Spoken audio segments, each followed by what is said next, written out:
Good evening, everybody, and welcome along to XBGL Season 1. We're at the final round before the Christmas break. This is round number 3, and we are here at Spa-Francorchamps in Belgium for the Belgian Grand Prix. The circuit has had many different layouts throughout its time, first being held in 1950, and it still remains as one of the longest tracks on the F1 calendar. My name is Jess, and I'll be your commentator for tonight's race. Now, Belgium always provides some great entertainment, some great racing. We've seen that in the past in previous PSGL seasons. PSGL was actually racing in Belgium last year as well, so give me an idea of what to expect from the drivers tonight. So before we go talk about the track itself, let's look at the results from last week. And if you were watching last week, it was an absolutely fantastic race. It went down to the wire for some of the positions on the grid, and we saw CRG Luck take its first win of the season, which meant Mercedes won twice in a row, with Brown winning last week. Thibaut had a really good finish last week to finish second, with Clone getting his first podium in third after a really troubled start in Australia. Felipe finished fourth, Otis finished fifth, keeping up his consistent form. Sparks finished sixth with Smasher in 7th. Perondi got another good result in 8th. Brown was only there in 9th, but at least there was 2 Mercedes in the top 10. And we have VSR Dominic in 10th position.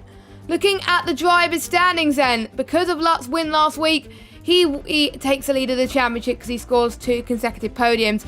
His teammate Brown is in 2nd place with the 2 Red Bulls in 3rd and 4th with Smasher and Otis.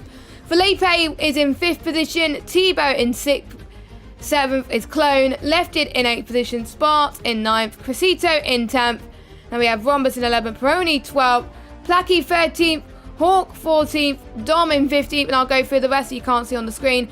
We've got to go fast, Nico, Sam, Clenzo and Zizala yet to score, with Joker scoring as reserve in 5th with 11 in 11th place in each round.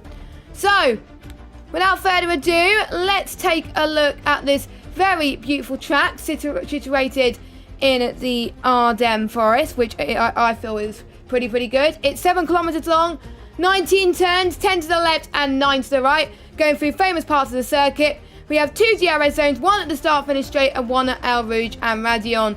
There's also other corners to look at today, Blanchemont and the bus stop chicane, and in particular the corners of No Name as well, something to watch out for too. Now, the first race was in 1950, and the fastest lap was actually set by Valtteri Bottas at one point. And obviously, Charles Leclerc also took his first victory as well. So, are you ready then to kick off the action? I know I am, so let's get started. So, as I said, we've got 18 drivers today, and we are on board with our reserve driver for tonight, filling in for Dominic, who can't make it tonight. So AMS Dan is taking the place of him. So it's great to see what he can do. Haven't seen his pace in other leagues, so this is the first time I'll be commentating on him. So it makes sense if I actually go on the lap with him. No hot lap this week. Nobody different managed to get a lap in, so we're going to get a hot lap for you live on stream. So you passed El Rouge and Radion. You'll approach this at 200 miles per hour. If you've done that correctly, the flat-out kick won't give you any trouble. You basically need to treat Le Comte as a triple chicane with 3 fluid movements on the steering wheel. So you're going to go left, here, and then just pass into Brussels onto the right-hand side here. Now, this is a very understeery part of the circuit. A lot of drivers that I've spoken to earlier on in the week have found this corner particularly tricky, I've got to say. Now, you just go past No Name, and to the right hand side we can see quite a few invalidations as we head towards Perron. And now I think this is one of the corners where we saw George Russell and Giovinazzi Bennett quite some time ago this year. Now just past Savile 1. Dan is actually taking a lot of curb into this, and unfortunately that's the curse continues of me commentating on a hot lap that has been invalidated. So unfortunately Dan has invalidated his hot lap, but we do have someone, I believe, just Crescito, about to go into the bus stop chicane. I've just passed bus stop chicane, coming off the line now, and what lap time does he say? So 141.2 for the Williams driver. Now, the pole time that I'm expecting for tonight's race is somewhere in the 140s. the low 140s actually, and Felipe just comes across the line in pole position with a 140.8. So Felipe has had some consistent form in the points. He got a P6 in Australia and a P4 in Great Britain. He was known as being one of the championship favourites in the pre-season. It was discussed him being one of the championship favourites.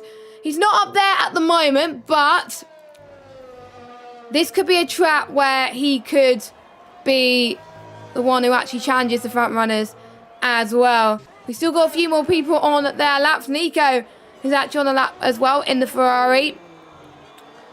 I think Nico's the one where he needs to improve on his form. He said he himself can do a little bit better. He was really happy that his teammate did well. He finishes off his lap and he comes across the line in 4th. Last week's race winner is Lutt, who's qualified in P3 at the moment with a 141.0. Quite a few people are actually just setting some banker lap times right now, so they won't be fast. They won't be setting pure pace right now. They don't want to give their pace right away. Smasher right now just finished off his lap, but unfortunately he is another driver that has invalidated his lap time. So quite a lot of these drivers got quite a lot of work to do. It does depend on the tyre selection that they select in qualifying, because if you choose the balance or the harder option, you only get 3 choice of tyre. Well, you only got 3 soft to use and 1 medium or 1 hard. Whereas if you go for the softer, you have 4 lots of softs, but you only have 1 medium and 1 hard in the race. So these drivers have got to be, I think, a lot careful when they choose their selections. If they know they're going to be confident that they're not going to get damaged and they're not going to pit again, then they can go for the softer option. But if they know that they could get involved in incidents, then maybe the balance or the harder would be the better option. Usually, I'm a person, if I race in Belgium, I usually tend to go for the balanced option, just so I have enough mediums and hards to go around if I have any sort of issue. And if I do have to go on to a used soft, then it's only for 1 lap. And it's not a problem whatsoever. Today's Rhombus is on his out lap. I've got to say, a lot of people are taking it cautious towards El Rouge at the start of their banker laps, but I think they're going to push it a little bit more as they go on to their final laps, as Otis unfortunately invalidates again, so he's going to dive it in to the pit lane. Hopefully he does have enough soft left with 10 minutes to go of the qualifying session. Now, we did see the pace of what the F11 drivers were capable of as well, and there was quite a few incidents there in lap 1. Hopefully we won't see any incidents there tonight, but it is the top tier after all. But I was warned by some of the drivers that when they were doing practice, it just a few people were taking a few too many risks and mistakes. So I wonder, hopefully they will learn from their mistakes and won't make it in the actual race where it counts and where they can actually get some points here today.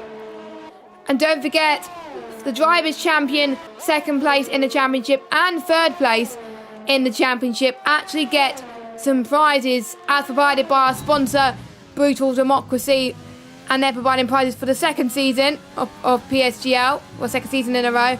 So I'd like to say thank you to them for sponsoring us. Really much appreciated.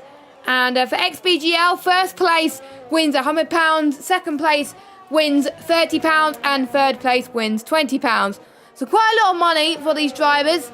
As me as a driver, I just want to improve for fun, but quite a lot of people want to get into F1 Esports. There's quite a few names I recognise that actually are in the F1 Esports Challenger Series next week. I do believe Xbox is next Tuesday, so make sure you do support our Xbox drivers next week. We're wishing the best of luck. And there's also the PSGL drivers that are racing in the Challenger Series next Monday, so wish them the best of luck for that. We've got... Actually, I'll actually go through the Xbox drivers that are in the Challenger Series next week, just so we know who to look out for next week in the Challenger Series. I'll get it up for you. Actually, no, I've got the wrong article up. That would not help me at all, as Dane's Rhombus is just past no naming into Paul now, and he is as invalidated. Matthew Reese is also another reserve driver, so he is going to be showing what he can do, and he's not bad at the moment. He's in 12th, but he's last of the runners to set a lap time. I'm actually just trying to get into the challengers page just so I can see who is in out of the Xbox drivers. There we go. So the Xbox drivers is next Tuesday. Yep, it is next Tuesday. Okay. So as far as that is concerned, we have got, I'm just seeing who we've got. Clenzo, who's not here tonight. He's racing in the Challenger Series next week. We have got LVA Brown, who's racing in the Challenger Series next week too. We have Lefted. We have Hawk. We have Lut. We have Otis. We have Tebow. We have McCabe Sam. So we have about 5 or 6 drivers in here that are doing the Challenger Series next week. So this is good practice for them to get used to the pressure. But obviously, there are 25% races. I don't think Belgium is actually round 6 in February. So, you know, time to get their laps in ready for this as well. So, you know, should be very, very intriguing to say the least. I wonder how Otis is doing just past the Camel Straight.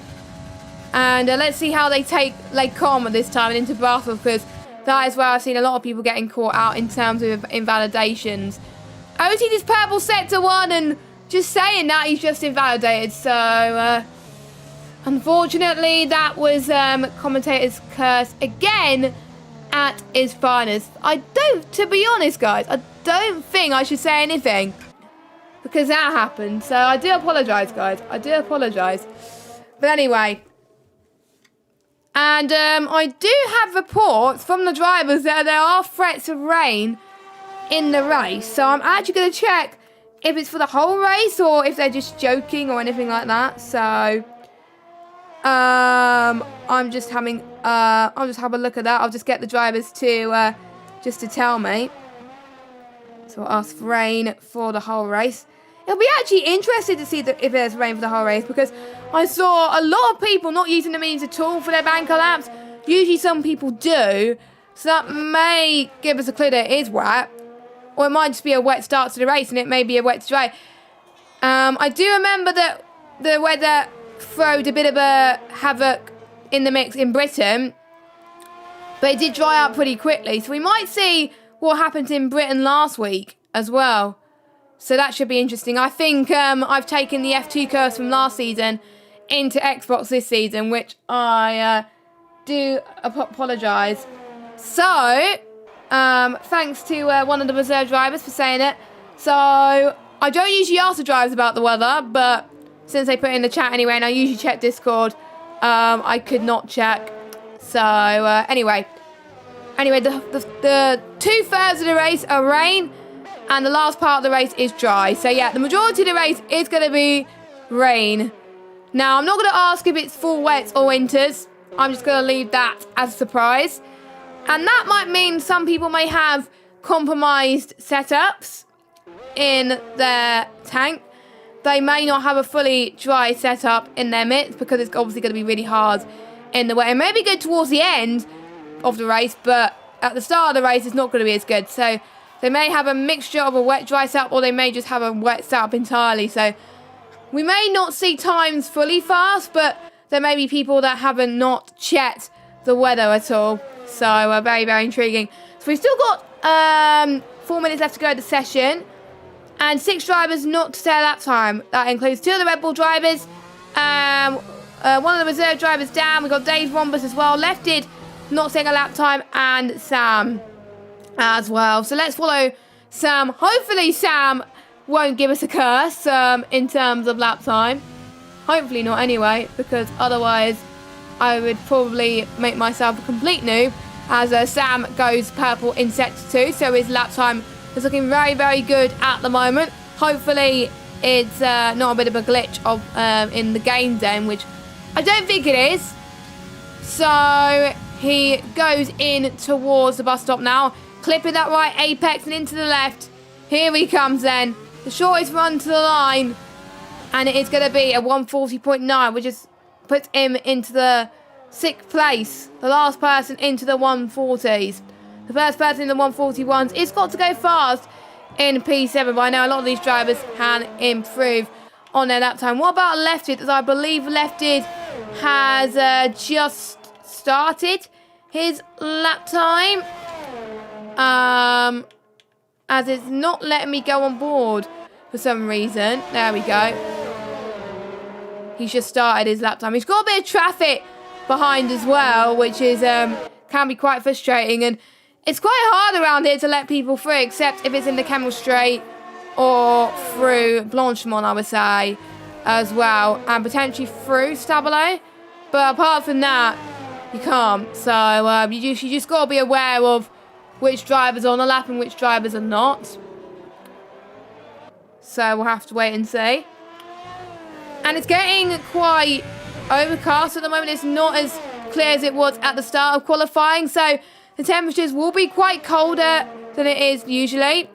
But in some parts of the circuit, it's much clearer. So that's where they're probably going to gain a little bit more time as Rhombus starts on his flying lap right now. Don't forget, this is the last race before Christmas, before the Xbox drivers go for a 2-week break. And then we go to, I need to actually check where we are for after the race after Christmas. I should know, it's France after Christmas on the 7th of January. And actually that's my birthday on the 7th of January, so I will be commentating on my birthday. But we're more than likely going to be in lockdown during that time anyway, so I won't be doing anything else. So I'll still be there, even though it's my birthday, so do not worry. But anyway, Sam had retired from the session, so he was happy with his lap, or he might have binned it somewhere as well. Rhombus has invalidated. Now let's see who's about to cross the line. We've got Lefted actually, who's also invalidated too. He saved quite a lot of ERS, so he's going to go out again. Now, you can go out more than once on these soft tyres because you're not going to use them in the race. When you pit on the softs towards the end of the race, you will get a fresh set of the soft tyres. So that's the benefit for the driver. So that's why Lefted can go for more than one run. If it was a dry race, then you can't afford really to do that. But tyre deg is not too bad anyway. It could, I think it lasts, as far as I'm aware, it can last, the softs can last up to around about 9 laps. And obviously with the race distance being 7 kilometers per lap, then 9 laps is quite a long time for these softs. So, you know, now I think most of these drivers, when the rains dries up, they will be going onto the soft tyres, no matter what. So we're going to wait for the final few people to, well, the first people to set their final lap times. Quite a few people going through Blanchimont and slowing down, so hopefully they're actually going to make it in time. As we've got Crescito. Yeah, they should be able to make it in time, but I think the people behind Crescito are going to be a bit worried as well that they're not going to get. So they do have time to slow down. Sparks actually comes across the line in second, so he's had a very good lap time as well. Felipe is on pole at the moment. So I think anyone potentially in the top 6 could get pole today as well. So let's see who else is to come across the line. We've got another reserve driver here tonight, Big Abdullah, who has just crossed the line in time to set his final lap. But I don't think he's going to set a final lap anyway. Then we got another Haas driver, and it's not Sparks as he has retired.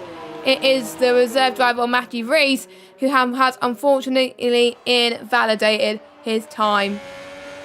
And I do see drops of rain in qualifying already at the end. So the ones who are already on the lap, coming towards the end of their lap, they're probably going to be lucky and set their laps quickly. But yeah, they are starting to get a lot slower. But it's better to set a lap than not really, to be honest with you. And Otis is slowing down.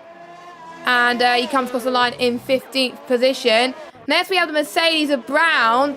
Where does he end up? In 7th. Then we have, I think it's a Renault driver. That is Days Rhombus. Looking still quite good in the crossover period. But unfortunately he has invalidated. And one of the only drivers not to set a lap time. Felipe, I believe, is slowing down. So we can't set a lap time. But we got a Racing Point as well. But we got Smash comes across the line. He can only manage 13th, but I think he improves though, I think. Not entirely sure. Then we have one of the Alfa Romeos. Lefted comes across the line in 3rd. So he managed to get a lap in quite comfortably. It is getting worse out there. So here comes Hawk. He can only manage 5th. He can't improve on his lap time. And I don't think anyone can improve on their lap time. So bit of a anti-climax to qualifying, which is a bit of a shame. But we'll see what has in store at the race. So we do have another pole position. So we've had 3 different pole positions. We've had Brown, who was on pole in the first race in Australia. And we had Lutt, who was on pole for the second race in Britain. And we had Felipe, who was on pole here. Now, I did say Felipe could do well here. It could be his time to shine. And statistically this season, if you get on pole, then you're more than likely going to win the race. So Felipe stands with a good chance, and especially when it's raining, it's going to be separating the men from the boys, and you really want to be having some clear air into turn 1 if it's full wet. So, you know, and Sparks getting his best result in P2. I can't remember what his best result was in qualifying beforehand. I might actually double check the previous streams to see where he actually qualified in Britain. I will have a bit of a look for that. I think it was P9. So yeah, he's that was his best qualifying by miles. So I think he got lucky.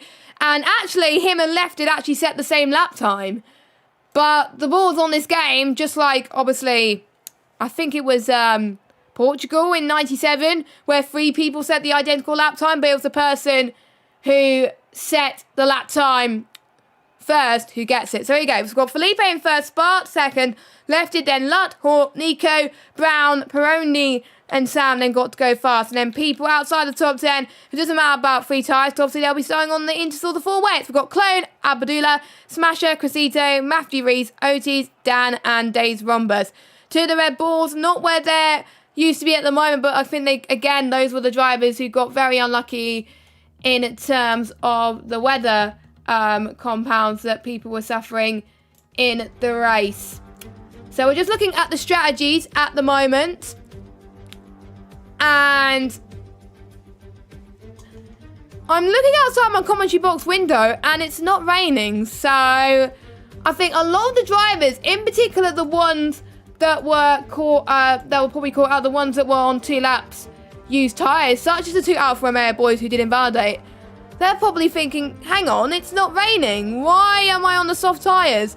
Now, they're going to hope that the rain comes very quickly. Or it might just be a lot of people telling fibs. Or it might just be rain on the track. I don't know. But I do see soft tyres in the garage and mediums as well. So that makes me a bit confused at the moment. So if it is a dry race, this is the strategy on your screen. Soft to mediums, it should last, they'll pit around lap 6 to 8 and then 14 to 16 laps on the medium tyres. Or some people, if they have a bit of an issue at the start of lap 1, then they will do soft to hard tyres. So yeah, still a bit confused. So let me go transition to the race then, to the formation that. So check the tyres. Yeah, that still makes me a bit confused because I was told by the drivers there's going to be a wet start to the race. So that might suggest that it is going to rain soon, very quickly. So we don't know. Or it might be a dry to wet race. Or it might be dry. That could spice things up a little bit. So anyway. So we got the top 10 on the softs. But the ones outside the top 10, they get free choice of tyres. So that's Clone on the medium. Well, let me just actually scoop to the bottom half. So we've got Clone on the mediums, Big Abdullah on the softs, Smasher on the mediums, Cosito on the softs, Matthew Rees on the softs, Otis on the softs, Dan on the softs, and Dave Wombers on the softs. But at least the ones outside the top 10, they get free choice of tyres.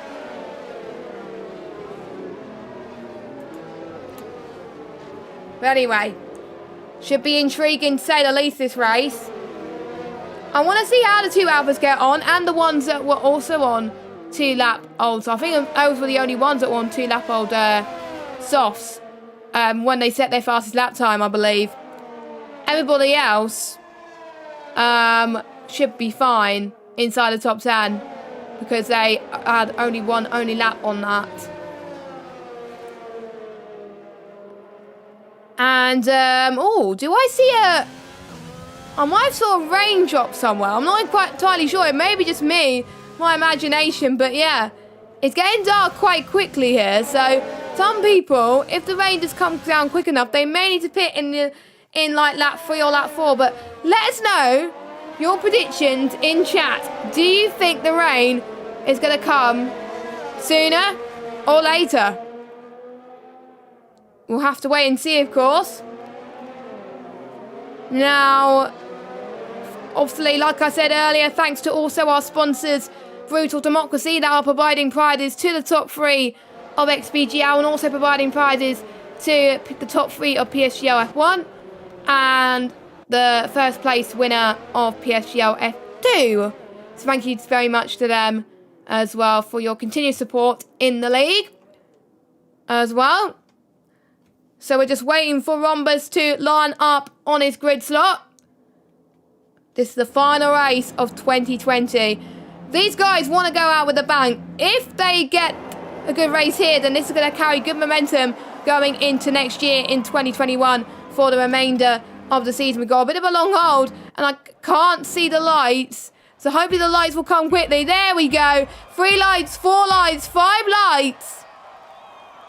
And it is lights out, and away we go. And we've got a good start for Felipe up front. Also a good start from the Haas cars. They make it way through turn 1. Also a very good start from one of the Mercedes guys of Blood 2. But the most important thing, how they're going to manage the next couple of turns into El Rouge and Radion. That's where a couple of people have lost it. And already someone has lost it with Casito, I think, heading towards it. And already we got a racing point that's gone off. We've got to go fast. He's got damage there as well. Luckily, he saved it in the wall just in time for his race to carry on. But his left front wing doesn't look good at all. So we will have to pit for damage for that. But he can go on to a different set of tyres. And due to the threat of rain, it won't affect him too much. But we do have a VSC. It'll be interesting where Crescito went off. But I'm sure his teammate won't be very happy that his teammate was out, so it's only relying on him, but at least he doesn't have to worry about pit stops. Meanwhile, I didn't see this, but whilst this incident was happening, Sparks actually got the lead from Felipe, so Lut has been pressurising both these guys, and that was allowing Sparks to actually capitalise there as well, and take the lead, so he's leading the race, but Felipe's still looking quite good behind him, 5 tenths though. Left it as well, dropped a bit to 4th place. Now they can push on those tyres if they know that the rain's going to come sooner. We'll have to find out. Or they could go compromise mode. We'll have to find out. But we'll see if they go through Blanchimont now. A few people already out of DRS range, but we can look at Sam, who's looking very good towards Blanchimont. This is a very risky move before the bus drops the cane. I can tell you that. But I think Sam decides to stay behind for now at the moment. But you can see the McLaren of Cologne really want to try and send it up the inside. And I think he does it. But we got Hawk that's had a bit of an off. No, but it's the timing screen that had a bit of an off. I thought it was top that Hawk had a little bit of a spinneroonie. But there we go. But unfortunately, that is not him up down 10. Fortunately, it's him up to 4th, so that's good news for him. So hopefully the timings will sort itself out very, very soon. You can see the McLaren of Cologne going for a move once again. He's got OTs in his sight as well. But we'll have to find out, of course, what happens. But Cologne's already up to 10th on the mediums, warming up his tyres very well as well. Mediums are not known to be quite nice in the overcast conditions, so a big fair play to Smasher and Cologne for performing really well. Interestingly that the Red Bulls have gone for different strategies. Smasher on the mediums and Otis on the softs. Now, I think maybe both of them are trying to cover off each other, I don't know, but we can see Otis trying to go for a brilliant move into, I think it's Stabilo, I think. Yeah, nope. It is in Stabilo. Stabilo 1, actually. So Otis with a fantastic send up into P8 already, and he's already catching up to Sam in 7th place. Brown getting a good start as well. He started in 9th, I believe, and he's already up into 6th position. So the two Mercedes in charge. Well, in time for comeback, I've got to say. Right now, Felipe's already getting some time on Sparks at the moment. And here we go. There's the threat of rain that we were talking about. So that means the drivers are going to find it a little bit more trickier in the next few laps. When would it be the best time to pit? But you can see Lutz having a great move on the inside, pushing off, I think, Felipe for good measure. But Lutz up into P2 now. But it was a brave move, hard but fair racing from Lutz and Felipe. Lutz now has got to find 4 temps on Sparks. This changeable condition is going to be separating the men from the boys now. Let's see what Lutz can do. Lutz goes for the send around the inside. Oh, he's cut the curb a little bit. That might allow Felipe to come back at him. But he almost had the move done. But I think the rain is making it a little bit more trickier on the soft compounded tyres. And I wonder, it is too early at the moment, but it's coming down thick and fast. And we do know it's meant to dry up at the end. Now, we got to go fast. He's gambling for the inches already. But we got Big Abdullah spinning into Puon and No Name. So, well, No Name, not Puon. We're not even in Puon yet. But, yeah, got to go fast. He said, you know what? And he's gambled that perfectly. He's put, and it just said like that, DOS disabled. So, shame he's 55 seconds down, but if he was higher up the grid, that would have been worked out very well. So I'm gutted that he had a few spins and incidents. But yeah, I agree, it is too wet for dries, and the DRS disabled sign has proven that. So everyone is going to come into the pits now. Now, I think the Alfa Romeos are going to get held up very quickly, but the Mercedes maybe not so much. So, and the Haas I don't think will get held up too much as Dan is down in 15th. So I think the Mercedes, the Alfa Romeos, and we do have a yellow flag as well. Probably people slowing down for the pits. We got Lutz in. Left is going to wait behind his teammate. Felipe goes in. We just see Sparks goes in as well. And I think, obviously, because of Sparks leading in the pit lane, that's why Sparks is ahead. So we got Sparks, Felipe, Lutz lifted, and Hawk is dropping down now due to him being held up the double stack. Unfortunately, the double stacking does not work, and if your teammate is quite close on track, I think you're gonna get held up more if you stay out. So it is best to pit anyway. So, but it could have been worse for Hawk. He's down in 7th, but you know he's got a lot of ground to make up, I gotta say. But I know he can do it. Unfortunately, the Alfa Romeos did not have a good race last week. Unfortunately, Lefted did disconnect last week. And Hawk, I think Hawk retired. Yeah, Hawk. It was a racer. He retired. Yeah, he did retire last week. So he is hoping for some better luck this week. Everybody's on the intermediate tyres now, and I wonder if it's going to get any wetter for the full wets. I think it might. It may make for an intriguing race, but quite a lot of people not using that much ERS. But because of the wet conditions, they don't use much ERS in the wet anyway, because it does say quite a lot. You can recharge quite a lot because you're braking a lot more and a lot earlier too. And we're just seeing from Felipe's telemetry, that is what he is doing. So, and then you can use the overtake quite a lot to try and catch up to Sparks in 3rd place. What is for Sparks ERS like? 43%. So Felipe is managing his ERS well.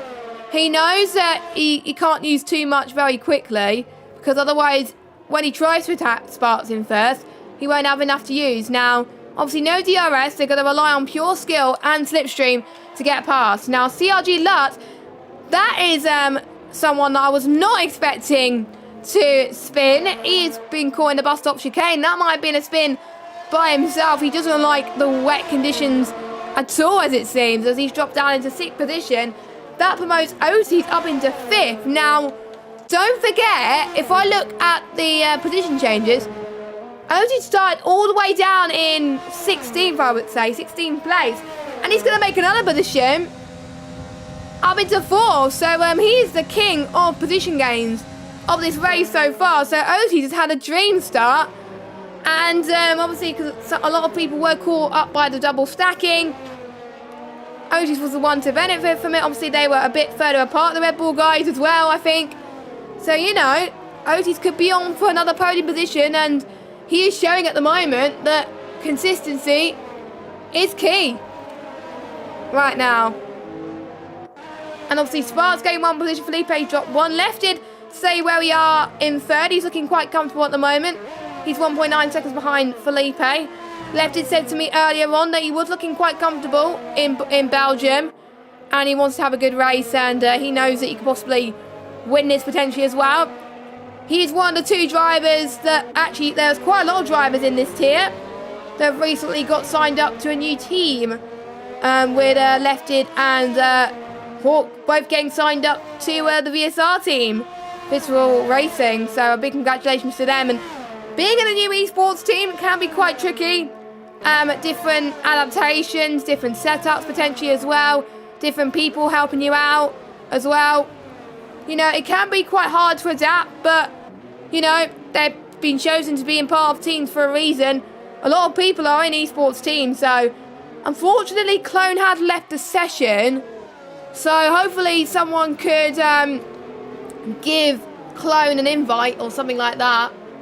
We'll have to, so I don't think I have Clone as an, and the last time I invited someone last week, my Xbox died, so I don't want to be in the same position this week. So, as we did see Hawk going right to the back of Brown, so he's already making up for lost time. Hawk is another driver that's looking very, very good in the wet. You can't take full power in the wet around Rouge and Randy, and I've got to say, you have to lift quite a little bit and brake a little bit more as well. And you can see Smasher looking good on the back of Hawk as well, so very, very impressive from them. And don't forget the top 10 do score points, and it's not 25 points here in XBGL.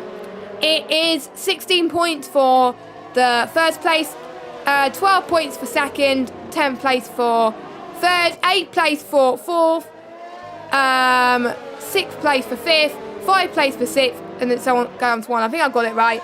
And Got to Go Fast has unfortunately retired from the session, and I believe he has retired from the pit lane. And unfortunately, that spin he had in Rouge earlier had bad roads, unfortunately, and it's a shame, really. I'm a bit gutted for him, but hopefully he could use the Christmas break to reflect on what's happened for him and concentrate on the race in France in 2 weeks' time. Actually, no, it's probably 3 weeks' time, not 2 weeks. So it is quite a long Christmas break for these drivers, but I might have done my maths wrong. It's 2 to 3 weeks anyway that they have off. And Spark's doing very well up front, keeping Felipe behind, and I'm very surprised as well, no driver has had penalties. No driver at all, and usually Belgium is penalty central, especially towards the end. Like, they get no penalties at the start, but the main penalty they get towards the end, and I thought we would get more penalties due to the invalidations I saw during the qualifying session. So that was why I was a bit shocked that we got no penalties, but I'm guessing they are a bit more cautious in terms of the wet conditions. And apparently Got to Go Fast had an issue with Peroni, so that might be investigated after the race, and saying that people had no penalties, and the commentators curse strikes again, and unfortunately Nico gets a time penalty, and then that's 3 seconds. So, you know, it is starting to get a lot worse in Belgium, and as some people said in the chat, wet in Belgium can be treacherous, and you know, I think a lot of PSGL races in the past have suffered from wet-affected qualifying and all races. I was commentating on PSGL F2, where it was a wet-affected race, and I have a feeling it could see a wet-affected race next week. But This is very, very intriguing to say the least. We're not seeing that much overtaking at the moment, but that's to be expected in the wet conditions. That's why I don't like commentating on wet races, because there's less overtakes. But there's a few people that like to take a lot of risks. And yes, I do agree with X, that one of our commentators at PSGL, who does a fantastic job commentating the PSGL F5 league every Monday at 8 p.m. He says that Belgium is one of his favourite tracks to commentate. And I've got to say, I agree. Belgium, Bahrain and Austria, I think, are my top 3. But anyway, Nico's going to try and make up for lost time, and he tries to get past Days Rhombus about around the bus stop chicane. Around the inside he goes, and he's up into 11th place. A good drive from him, but he's also got Days Rhombus and Peroni in his mirrors as well. Quite a lot of pit windows are popping up for these drivers, so that they are expecting that the Inters are not going to last very long. And I think a few people are agreeing with me in the chat that rain in Belgium is not the best. So you know, at least we share the same opinion.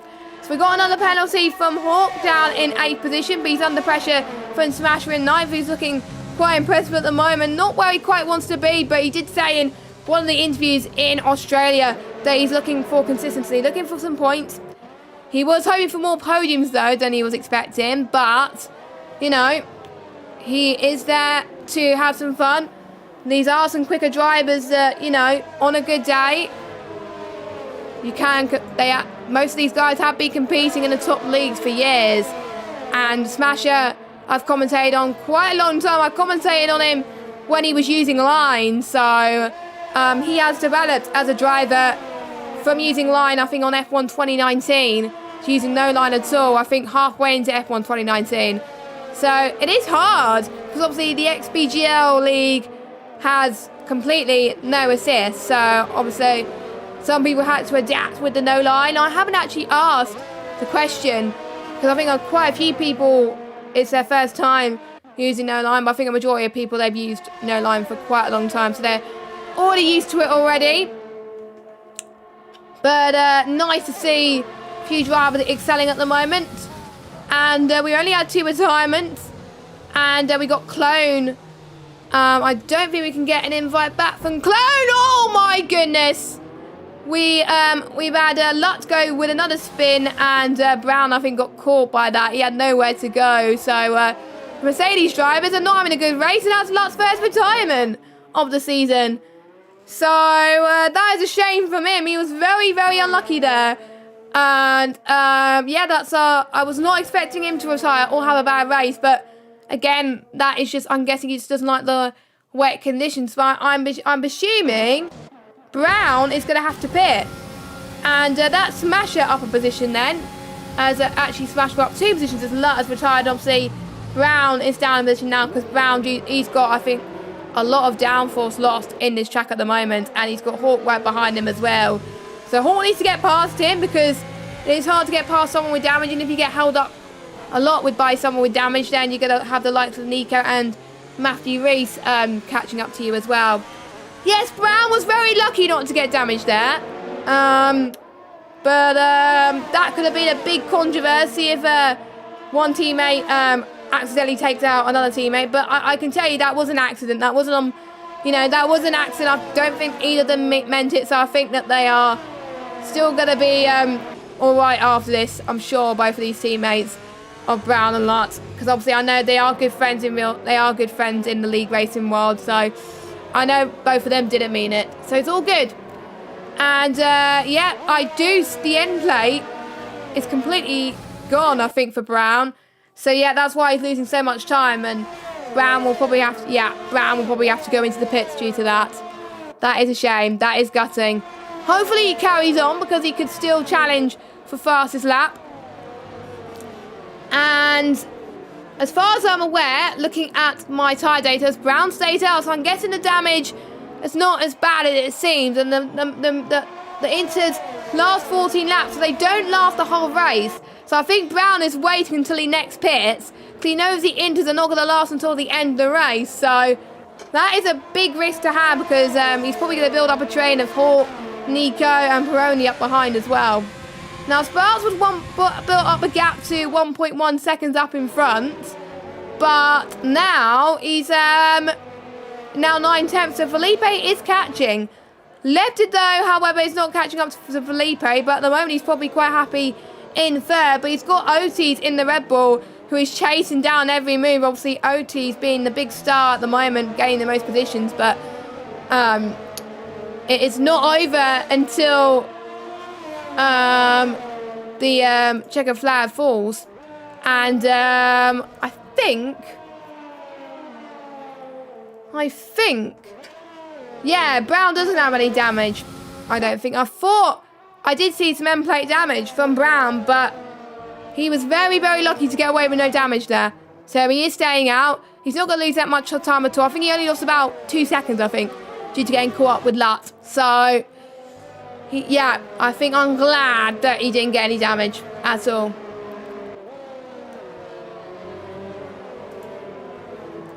But anyway, Brown's got a lot of work to do. That's why he's pulling away.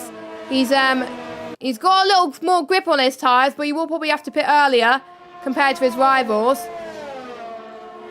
So there was quite a lot of wet races as far as I remember. Like one of them which caused quite a lot of chaos, as far as some of you may know, was Spa 1998. And, you know, that is definitely a race I remember. I remember my mum and dad showing it on a VHS tape. And they had to red flag the race. It's obviously, there was another bit of the race where Schumacher and David Coulthard collided as well. And but luckily, I think at one point Coulthard and Schumacher had a one and a half hour private meeting and emerged shaking hands, vowing to join up to combat for clearer guidelines when lapping and overtaking. And Schumacher later said it's clear that Coulthard did nothing wrong in Spa. So as soon as both of the drivers got out, they were like, well, basically angry at each other. But then about, I think, 1 week after the race, they respected each other and realised what happened and stuff like that. So at least they were able to come to their senses in a way. And we saw Damon Hill actually win the race in the Jordan with Ralph Schumacher in second. So it was the Jordan 1-2.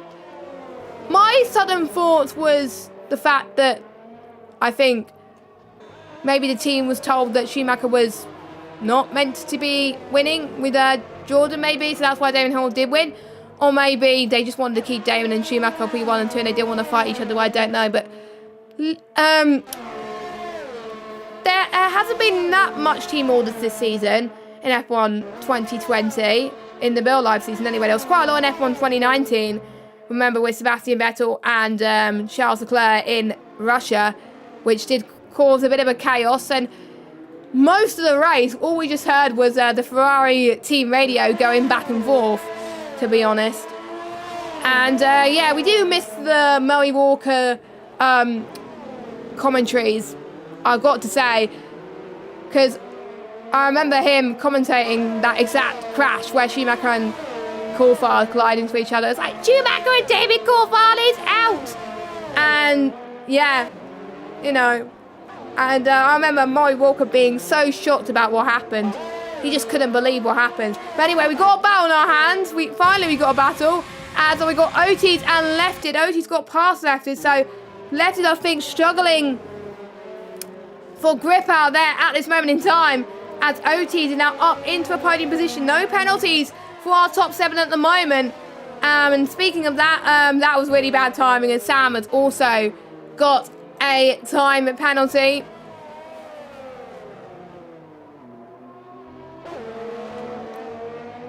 So I believe that's 3 seconds for him. Yeah, that is 3 seconds. All 3 drivers that got penalties are on 3 seconds.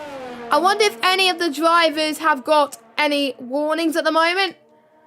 There could be a few drivers that are on their last warning. So something to be wary of as we head towards, we're pretty much half race distance now. And it is getting the track. You can see it's raining really hard at the moment. You can see quite a bit of standing water. So I wonder if it's the conditions for full wets, or it might just be on the cusp of it. We don't know. And according to a few of the drivers, it's meant to dry up towards the end. And by the way the rain is going, I don't think it's going to dry up. So maybe a few drivers are just waiting for the full wets, or will they be staying on the inters hoping it dries up? So these drivers have got to get the strategy right, because I know I've got it. I was doing a 100% race around here. It was inters for quite a bit, and then it went to full wets, where I was going to go to full wets. And I decided that there was no point me going on to the full wets, because I was going to lose. I would lose so much more time pitting than not pitting. So, but then I realised that quite a few of the people on the wet tyres did overtake, and they ended up getting that. So I think that's what some of the drivers have got to be faced with in terms of a decision. And I think that's what Dave Wombers is doing. He is on... No, he's not. He's on the inters, okay. So he decided the full wets is not enough. So maybe the drivers may be seeing it a different way than I am. And Lut has just commented in the Discord chat saying that the conditions are undrivable at the moment. So he's had 2 spins. So I'm just going to watch the... I'm just going to have it on mute just for a second. My Discord, and see what... I'm just going to look at the replay of what Lut was experiencing. So there was a car on the inside, well, 2 cars on the inside actually, and they both had a spin. Luckily a few drivers avoided that because it was very, very close. I think, did someone just actually tap it? I'm not entirely sure, but you know, it looked interesting. Now Dan has actually got past Dave Wombus in the pits. But he's got now 1.2 seconds down on Perondi at the moment. So it might have been a Perondi got past him. So yeah, that's a very clueless instant, I think, from Lut. I don't know. I think it must have been a tap that caused a spin, or he might have just lost the back end. I don't know. But again, I think that may be something for the stewards to look at, maybe at the end of the race. For the stewards could be quite busy tonight with the other leagues that are happening as well. And let me just go through your running order at this moment in time. We've got Sparks that still leads, Felipe in 2nd position, Otis in 3rd, Lefted in 4th at the moment. I don't know how these drivers are driving in these conditions, because this is chucking it down. But it is not monsoon conditions. Like, I've driven in monsoon conditions, believe it or not, on this game around. I think there was one time around Austria and one time around a safety car. What caused that safety car? I don't know. I don't have a clue.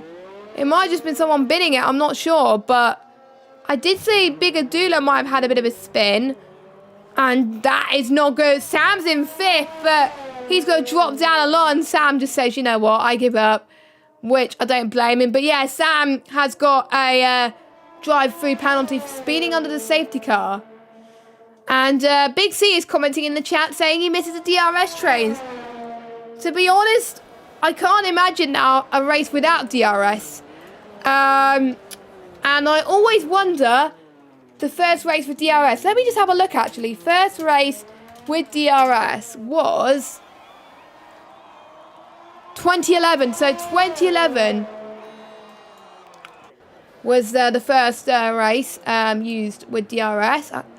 And it's down. I'm actually having a look. So and then there was regulation in 2013 stated that no item of the body may be adjustable by the driver during the race, with the exception of DRS. So they amended that regulation to fit that. So nobody, I think, from the top 10 is pitting except Otis and Lefted. Obviously, you can't serve your 5-second. Well, you can't serve a drive-through penalty in the safety car.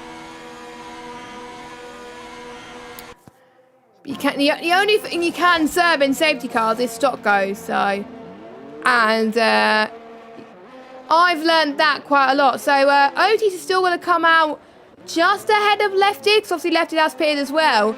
So they're going to be on fresher tyres compared to their rivals. And the tyres for the top 3, I don't think they're going to make it. So the top 3 are risking it with a chocolate biscuit.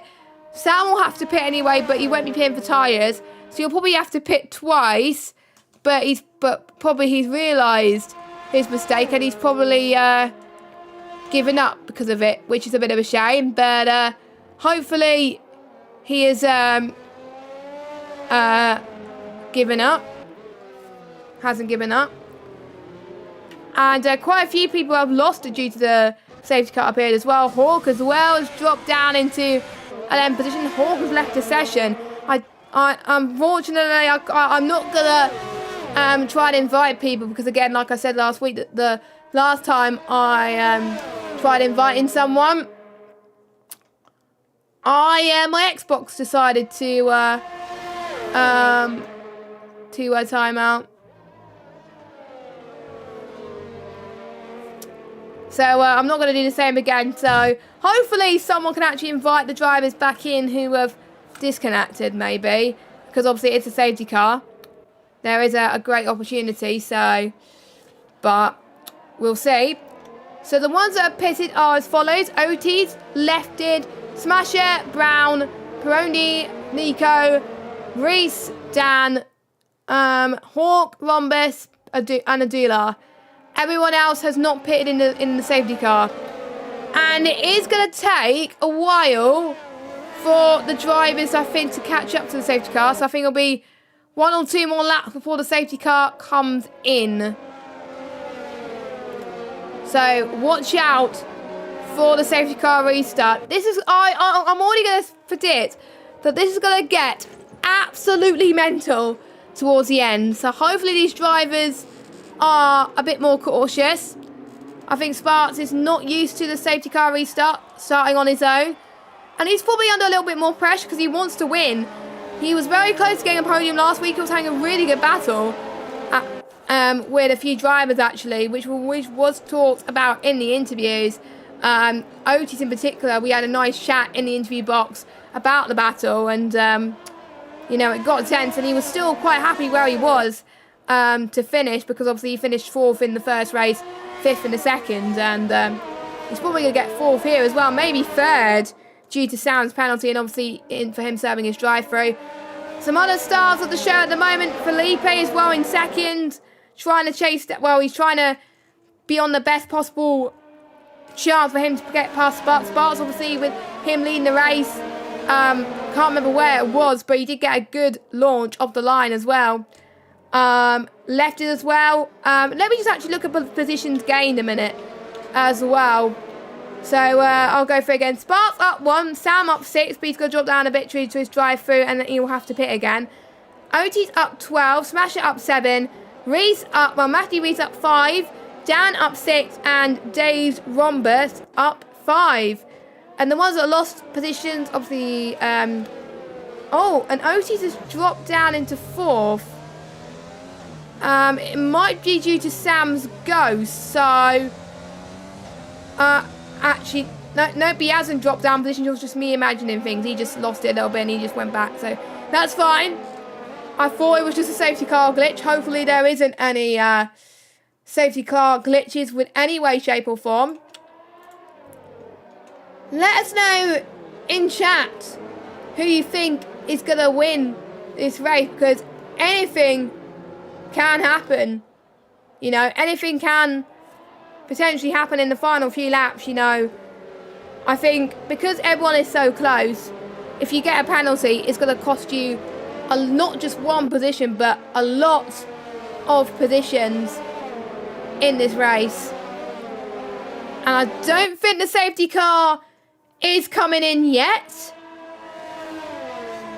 So these guys will have to wait just a little bit longer for the safety car to reappear, as we did see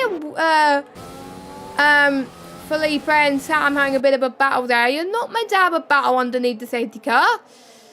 But again, I think Otis is getting caught up by that ghost, because obviously you're not allowed to overtake the ghost. So I think in the safety car, I think what Sam should have done when he got that drive-through was, if he didn't want to carry on, maybe he should have retired potentially from the race. But because Ghost in the safety car with disconnections, it just gets very, very annoying, as Bigger Dealer has a 5-second time penalty with a severe collision with Dazed Rhombus. I think that penalty could potentially get removed from the stewards, but we will find out obviously next week. There was only one thing came from the stewards last week actually, but that was a warning, so there was no penalties given out from last week, so a good job by everybody. I think we're just waiting for the AI of Clone to catch up, and then we can get started racing again. Bring it on. This could be one. Grab your popcorn out, ladies and gentlemen, because this could go down really well, or this could be absolute chaos. And for those of you that just joined us, welcome. This is the final stages of XBGL, and we've got a safety car. Safety cars galore here. So this is only one safety car. I thought there would have been more safety cars.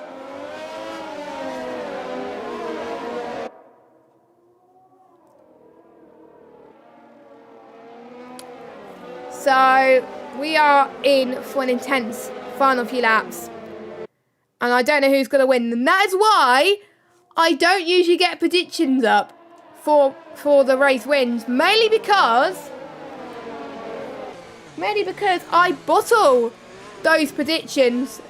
And I'm a complete idiot doing those predictions. You know what I mean? It's just, what's the point in predicting when it just sucks. And I believe the safety car is coming in. So Sparks now is the effective safety car. Now he's got to nail this. Because otherwise the likes of Felipe, OT's lefted, Smasher could take advantage of this. Everyone is just getting enough heat in the tyres, because obviously in the safety car, especially if you pitted recently, your tyres are going to be cold. So we may see a few spins if the drivers haven't warmed up their tyres as much. We're going to have to wait and see. And it's very important in the safety car period as well, as Dad's got time. If you start to speed up, you can't slow down. And Sparks decided to floor it quite early on, actually. So here we go then. We are about to go green flag racing in Spa. Sparks has got a really good restart, but Otis is going to get third by default due to sound getting disconnected, and so is lefted. I think everyone's going to move up a place due to that. So brilliant start for Otis, brilliant start from lefted as well. Great start from Sparks as well. I think Felipe's got caught a little bit off guard as well, so he's going to find it very, very tricky to overtake. But I do see a glimpse of blue sky coming up very, very soon. So, and a little bit less rain than normal, so it may start to dry up pretty soon, but it may not be enough for them to go onto the slick tyres. We do not know, but it's still raining, as you can see at the moment. And yeah, the sun is peeping out at the moment, so I'm interested to see what happens. Meanwhile, Perondi having caught a car with Brown. Brown, I think, is making up for lost time. Brown is trying to score as many points as he can for Mercedes, because obviously both Red Bulls are having a really good race, and with only one Mercedes scoring points, and with both Red Bulls scoring points, I think Red Bull would take the lead of the Constructors' Championship. That is one image that I forgot to show on the stream, which I do apologise, and I only just realised that now, sadly, as here comes Brown going past Sam. And yeah, I think Sam has effectively given up there, as in McCabe Sam. There's a lot of Sams in this lobby, okay? And let me just have a look at the Constructors, actually. Constructors. So yeah, Mercedes were only leading by 15 points. So obviously third place gets 10, and fifth place gets 6 points. So they get 16 points. Brown only gets 5. So I think Mercedes will just lead. I'm not entirely sure. I don't do maths. I only got a C in maths GCSE, so I'm not the best of adding up, so don't ask me. But anyway, we're seeing an intense battle up the front between Otis and Felipe. Felipe doing well to hold on to second. He was in the battle for the win, but I think the one thing he's got to worry about is the battle for second as well. So I think Felipe is under huge pressure compared to everybody else, but Felipe has been told by his chef almost certainly that it is hammer time. I wonder if his teammate, Crescito, is helping him, because obviously Crescito did have an unfortunate accident before we got to turn 1. So that's why he's probably helping his team out there as well. And it's very important to have a teammate that you get on well with in this league, because that is what scores you Constructors points as well. And Brown just got a penalty as well. That will probably push Peroni up positions as well. And I did tell you that people could get some time penalties heading towards the end of this race. And boy, was I right on that one. And I wonder if Lefted and Smash are going to gain quite a bit as well. But let's watch Otis. He's looking really impressive in these intermediate conditions. I've got to say, Otis is definitely my contender for driver of the day at the moment, because he had a really poor qualifying, got caught up at the wet conditions towards the end, but it didn't hinder him that much, because obviously he had 3 choice of tyres, and he was able to pick a decent time on to the intermediates. Oh, that was late on the brakes from Otis there. Can he make it work? No. Felipe, I think, just about holds on into second, but look, Lefty is coming at him at this moment in time, not leaving too much space at all. Oh my goodness, it's going to be 3 wide heading into La Source. One of them has got to back out, but I think they are all going for it at this moment in time. But I think Otis has been caught a little bit off guard at the moment. They're going to go side by side heading into Eau Rouge as well. I think Felipe just about holds on to it, only just though. That almost gave me a heart attack, lads. Oh my goodness. Thank goodness there was no damage there, I don't think. But anyway, Otis is going to come back towards the Camel straight here, heading into Lacombe. He's going to get the left-hand side, but again, Felipe is doing absolutely fantastic defending. But Otis is going to go on the comeback, heading into Brussels, and what a send for Otis there. Otis up in the step, and due to those 3 battling, that was allowing Sparks to get a 1.8 second gap for the lead. So I think Sparks must be absolutely loving this at the moment. So let's see if Otis can find the gap he needs to take the win. You never know, never say never for Otis. Felipe can still get second place, but he's 1.5 seconds behind Otis now, so you can already see Otis' pace is a lot quicker than Felipe's. Felipe must be struggling on those tyres, and I think obviously don't forget, looking at those tyres at the moment, don't forget Sparks has not pitted. Neither has Felipe. Everyone else has pitted. So there is a danger that the tyres could fall off the cliff. But don't forget there was a safety car, so the tyres could potentially get to the end, but they are starting to lose optimum tyre pace. So, you know, the ones on the fresher tyres could be the one with the most benefit. That's why Lefted is gaining on Felipe in the bus stop chicane. Nicely timed on the brakes there around the inside. Here he goes. And he gets 3rd place. Absolutely brilliant job from the Alfa Romeo driver. He's definitely having better luck than last week. I think Belgium is his home at the moment. Meanwhile, we got Brown onto Felipe too. So Felipe, I think, has got to get a move on. Obviously for him, for Felipe, it's too late for him to pit. But we also got a battle for the race VIN to come up with at the moment. But let's watch Brown on Felipe first, because that is the closest battle on track at this stage. Felipe is still getting on Lefted though, so it is far from over for Felipe. Lefted not giving any slipstream to Felipe at all, so that's very interesting for him. Obviously the visibility is very, very tricky in these wet conditions. And I've got to say, some great performances from everyone. And meanwhile, Nico, I think, was trying to get a move. Just look at that train from Felipe, Brown, Smasher, Perondi and Nico all the way down into 8th position.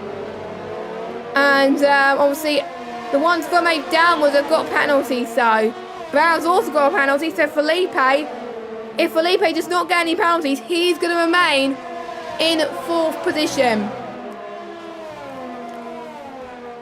And I did say potentially getting a good qualifying position could help you in this race. Sparks getting in 2nd place did help him, I think. Because usually if you start second in Belgium, it's usually better than starting first. So anyway, Smasher, OT's teammate, is having a good run on Brown. And don't forget, Smasher potentially could get the lead of the championship with Red Bull. So let's see what Smash could do. Could he be late on the brakes here? Like Lefty did, 'cause obviously Lefty did a really great move on the bus stop chicane, which I thought was really, really good because he timed it very well. But obviously Smasher playing it safe at the moment. Felipe struggling once again, but meanwhile, it is game time for the battle of the win. OT is just 3 tenths now behind Sparks. This is going to be absolutely intense now. It's going to be tense for both drivers involved.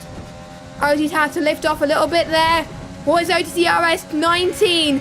So they're both quite even at the moment. Sparks defending really well, actually. But here comes OT's to the left-hand side into Legcom. Touching wheels there. Oh, it's going to be very, very intense, but I think Otis just about holds on. Led is also catching up to this battle as well. Let's see what Otis can do, and DRS has been enabled, so it is dry. So I wonder what's going to happen here, but Otis goes for a brilliant move into the corner, no name. So Otis takes the lead of this Grand Prix. Sparks has been in the lead pretty much since the middle of lap 1. But I think his tyres are just about cut it. I wonder if Lefty is going to catch up as well. I don't know. I think Sparks has just done enough to get second place. Just. So it hasn't stopped raining, but the DRS sign has been enabled. Obviously, it's too late to go onto the softs. And the Sparks has got to do a move and a half to get past Otis, but he's got to defend for his life if he wants to defend from Lefty. Otis is already getting a good gap onto Sparks. Let's see what Lefty could do. This is very, very important. Could he do a move that he did into the bus stop? He's going to try for it. Oh, that was very brave there. But anyway, we're going to go on board with Otis. He's going to come across the line. He takes the win in Belgium at the third different win of the season. Who's going to get second? And it's Sparks. Only just, though. Smash comes across the line in 4th. Brilliant result for him. Peroni in 5th after penalties. Brown in 6th. And a bravo. Take a bow, Matthew Reese. He's not getting many penalties either. That pushed him up into P7.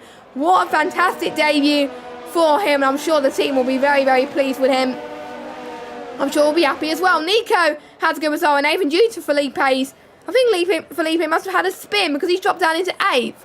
So I wonder if he had penalties on the final lap, but I don't know. But it did seem to dry up pretty quickly. I'm not entirely sure, but I've got to say, a fantastic move from Otis to take the win. And he does get my driver of the day vote, and he does get it in-game as well.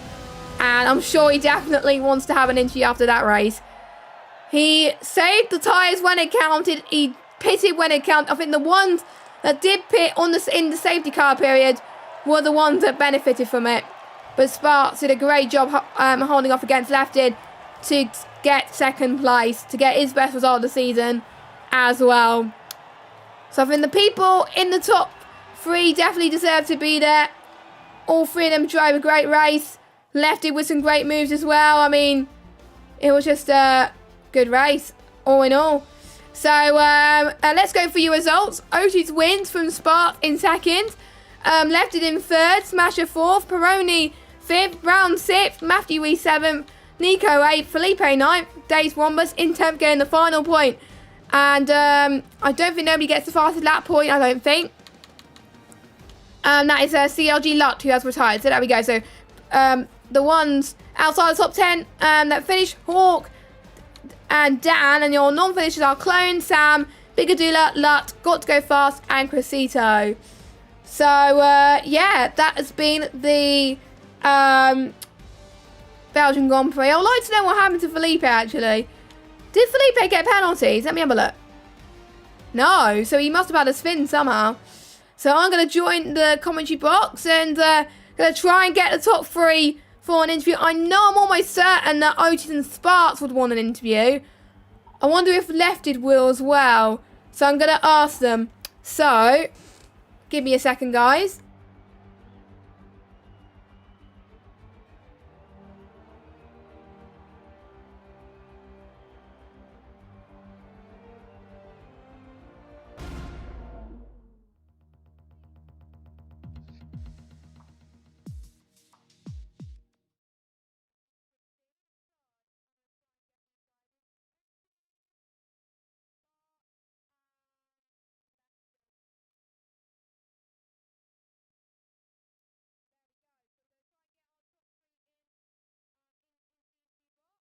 we're going to try and get the top 3 into the interview box. Sorry, I had my mic on mute there. I thought I had not had it on mute, so I was talking to myself for like 30 seconds. But yeah, we'll try and get them in anyway, because I would like to get their thoughts in. And it looks like the top 3, I think all of them would like to be interviewed, I think. Let's hope we can get Otis in as well, because I think Otis might be in shock with that win, because he probably was not expecting it after the miserable qualifying. So we'll start with our winner then, shall we? Why not? We'll start with our winner. So probably a familiar face to the interview. And actually, before I drag Otis, I need to actually remember to unmute Discord, which I have. So that's good news. So let's get these drivers in, shall we? So let's get Otis first. So this is the first time actually where we got all 3 in this interview box. So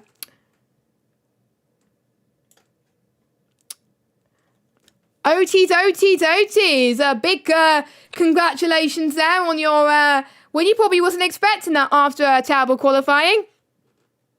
No, definitely not. And tell us what was going through your mind, especially in the last stint there, because you saw that. Did you know that the leader Sparks was on older tyres than you, or did you just went for your gut feeling and went for the move anyway? Well, I knew Sparks was on the old tyres, so I knew I didn't have to rush to move. I knew he was on a little bit low ERS as well, so with his light flashing. I was tempted just to console for second, because obviously I did come from P16, which is a mega drive, and I just thought I'd just go for it, and GG Sparks into the right hander, and I managed to get it. So yeah, I just wanted to win in the end. Were you shocked as well because people were saying that it was going to rain at the start of the race? Did you did that worry you when you saw the rain at the end of qualifying with your lap, which probably compromised you, but then you saw that there was dry at the start of the race? Did that help you a little bit or hinder you? It probably hindered me a bit, obviously, because I did qualify 16th. Sport every lap, but I got a good start. At least I got a good start, which fully did my race. But yeah, it definitely hindered me because I wanted the rain. I was hoping the rain would come about halfway through, so I could actually have a chance of pushing on my new softs, and maybe a few of them having to pit before the rain. But no, the rain came too early.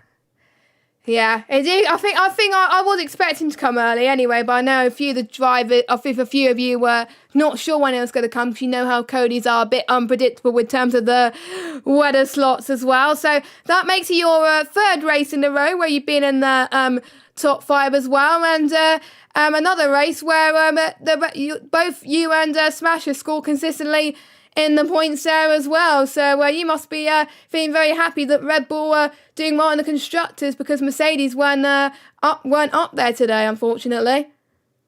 Yeah, definitely. Obviously, me and Smasher, obviously, good friends. We work well together in a team. So I knew it'd be a good season with him, and as it's going perfectly right now. Obviously, the Mercedes are a very strong team, but today we did everything perfectly. After Lot ran out and Brown got a penalty, we did everything perfectly, scoring maximum. Well, to be fair, from where we started, that is maximum points for us. It's a great race from both of us. Yeah, and what was you thinking when you crossed the line and won the race? Did you scream, or did you just felt like, thank God it's over? A bit of both. Obviously, on the last lap, my heart was beating after I got past Sparks, because it was obviously I haven't been in a race lead for a while, and then the track dried up and it was so slippery. I thought if I'd been it now, I'll get one more warning. Yeah. I'd get a penalty. But yeah, when I got the line, it was a lot of relief and just a quick little shout, shall we say? Yes, and going into you got a couple of weeks off before the first race back in January. We head to France as the first race of 2021. You feeling confident about that, or are you just a bit worried about the track and got to do more practice? Well, if you asked me this about a month ago, I would say I would be very, very worried for it. But after TSRL that I did a little not too long ago for it, I actually did come out of the win. Obviously, it was a bit of help with the safety car, but my pace was actually much better than I expected. So yeah, I'm definitely looking forward to it, as I'm definitely gained a lot of points in the championship to my rivals. So I'm really happy going into the second half of the season. And obviously you got the Challenger Series next Tuesday as well. I'd like to wish you the best of luck for that. A lot of XBGL drivers are also racing in that. Any drivers you in mind in XBGL that you're probably gonna keep an eye on next Tuesday in the first 2 races? Yeah, obviously, the challenge here is going to be very hard, and you got people like Pinecone, and obviously you got Brown and Lut.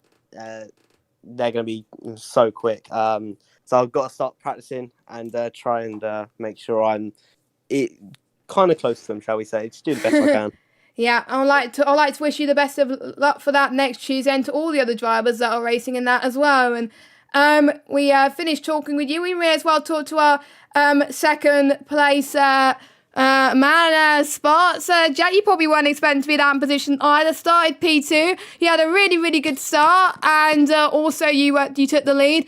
Pretty much led the whole race up until the very end. How did that race go for you? Were you expecting to be that position this weekend?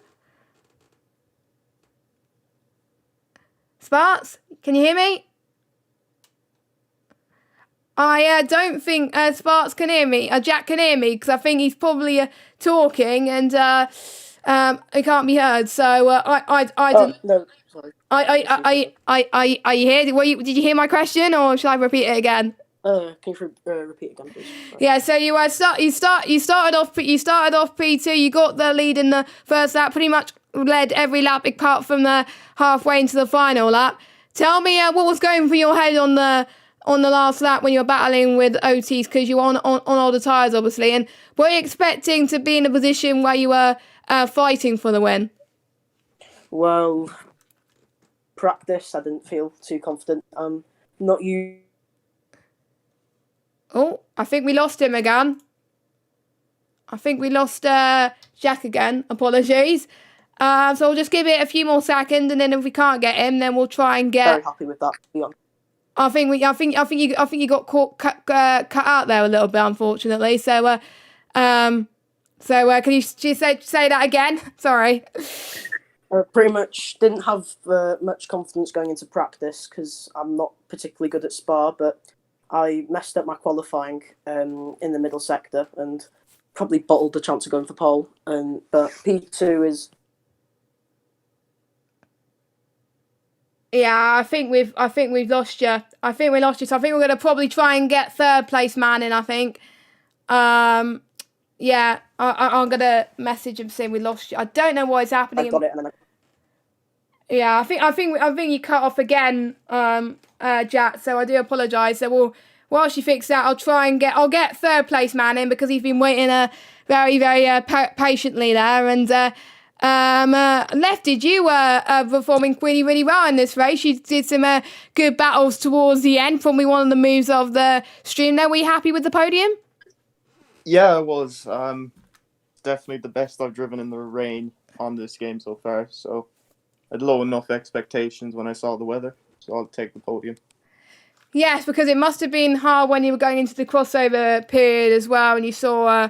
Obviously, you kind of knew what to do because you saw other people pitting as well. But you talk us about the double. Obviously, the double stacking didn't go as well on this game, unfortunately. But tell us, was it your plan to pit at the same time, or did you have to? Because otherwise, Hawk would have lost a bit of time.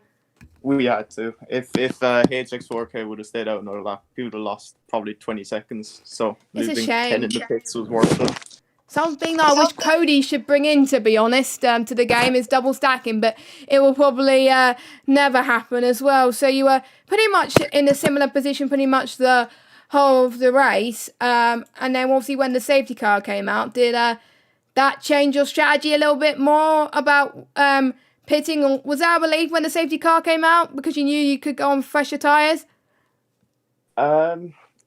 Not really, because I was planning on pitting anyway because the gap behind was fairly big. It wasn't quite a pit stop, but we would have been able to pit, put on a fresh set, and would have gotten P4 at the minimum. Yeah. But then when I saw the top 2 stay out, I thought it was a very good chance for a good result because me and Zach basically had a free pit stop.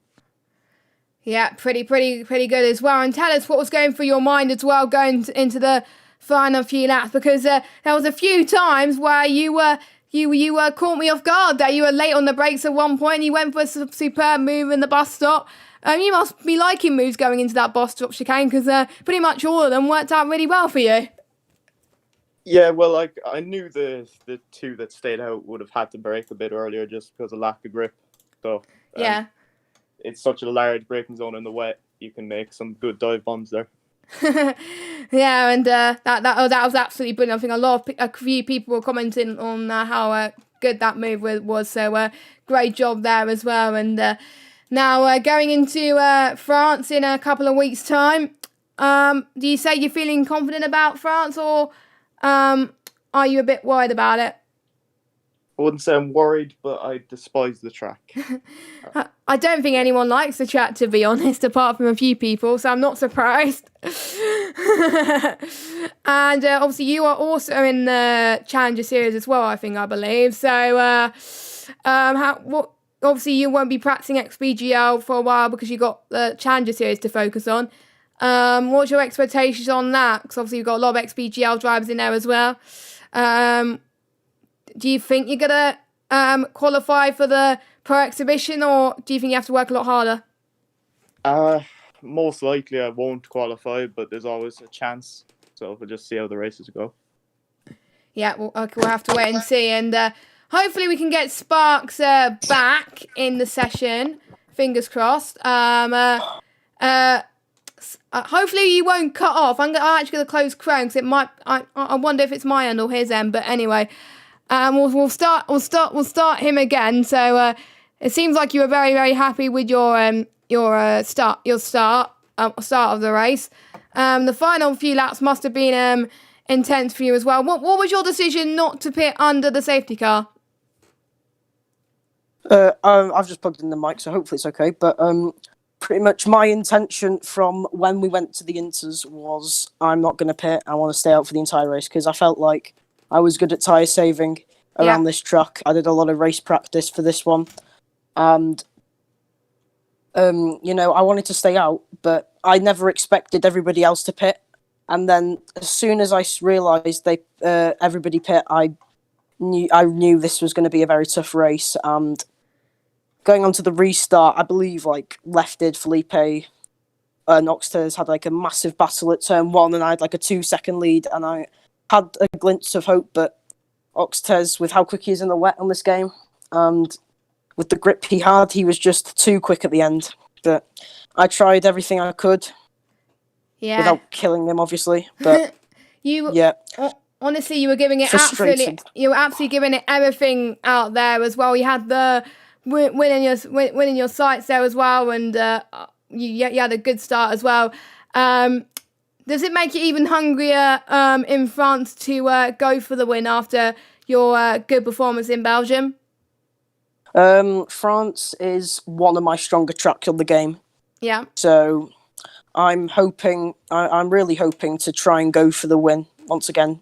I'm really happy with this result because this is really boosted my confidence, as I have not had the luck in other leagues on this game yet. So it's a massive boost of confidence going into the rest of the season, and hopefully I can fight for more wins and podiums. Yeah, you were keeping it very clean out there as well, which is great to see. Massive improvement, obviously, because you started off with assists and then you gradually moved on to no assists as well. Was it hard, the transition to no assists and being in the top tiers, or you adjusted it as the games went on? I mean, I started going into the no assist tiers in 2018, but it's been a massive grind to being one of the worst drivers to kind of developing myself to try and be in the podiums and fighting for wins, and it's been very fun. Yeah, it seems like you're having a lot of fun as well. And obviously we talked about your expectations for France, and I haven't spoken to you in the interview box at all, so I may as well ask you that question now. Who would you say now, after the first 3 races, is your biggest rival in terms of your place in the championship? I mean, I've got many like rivals because this grid is so close. I mean, there's obviously Brown, Smasher, Lefted, and there's a lot more on their days as well, like HX4K and Oxtez. They can be really rapid. So, there's at least probably 8 drivers which could fault.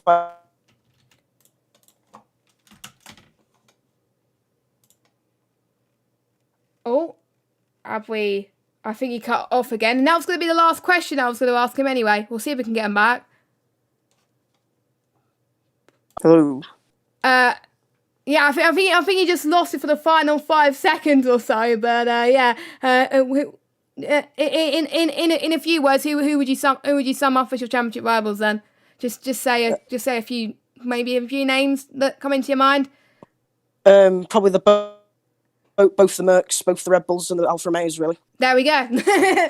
There we go. And that was going to be the final question anyway. So luckily, you were there for pretty much all of that up until the end there. So, yeah, that is it then for XBGL. And I think the last race of 2020 for these drivers. And I've just got to say thank you guys so much for watching the first 3 races. It's been a lot of fun to cover, I must say. And hopefully these guys use this 2 weeks to refresh their minds. Obviously, a few drivers have got the Challenger Series next week, so best of luck for those. But for some of these guys, they could have a relax, make sure that they spend time with their family and get ready for 2021 for the final lot of races for season 1 of XBGL. There's still more action around Belgium. Obviously, we had the F10 and F11 leagues for PSGL, so make sure you check those out straight after this race. I'm sure that would have been some good races as well. There's also F9, F8 and F7 on Sunday. And then on Monday we have F2, F3, F4, F5 and F6 on Monday. Don't forget F1 are not racing next Monday due to the Challenger Series. So thank you guys so much for watching. For XBGL perspective, we will see you next year in 2021 on the 7th of January. Let me just get the calendar up quickly. Let me have a look. There we go. See you next on the 7th of January 2021 for the French Grand Prix. Have a good evening. We'll let you enjoy the rest of your evening. And goodbye.